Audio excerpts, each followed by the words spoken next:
I want you guys to visualize with me what it would be like to land that trick you've been battling recently.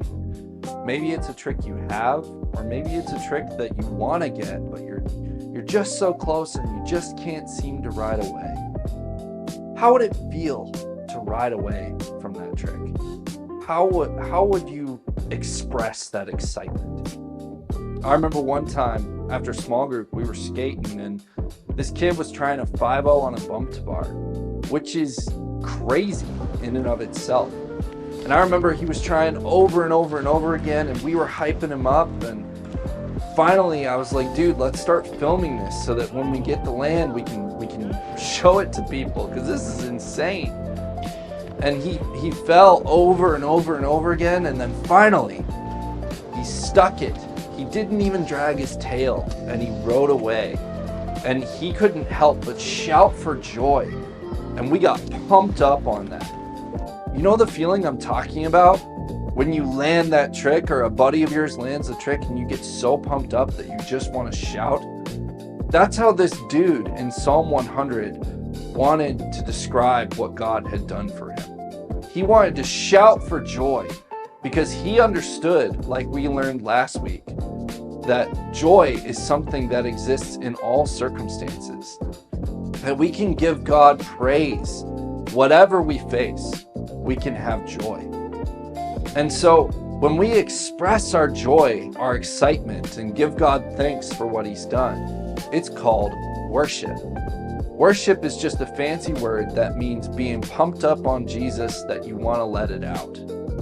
And so the most common form of worship that you find is through song. So at the session, this event that JSAW puts on, we have a whole community of riders that come together, and we spend time worshiping the Lord through singing, through music. At churches on Sunday, churches intentionally take time to sing songs and give worship and thanks to God for what he's done.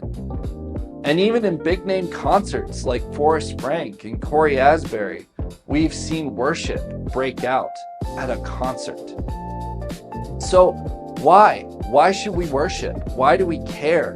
What are we even thankful for? Well, we are thankful to God because in his infinite mercy, he decided to redeem and save us. God looked at us and saw that there was no one among us who was righteous, and so he chose to give us his righteousness. We were on a path to destruction and suffering, and God chose to suffer in our place. That's real love, and that's worth worshiping and being excited about. So even though life can be crazy sometimes and you can feel down or lonely, or maybe complaining about something you're facing, you can give God thanks for what he's done. You can worship him and express your joy in him, because our God is worth worshiping.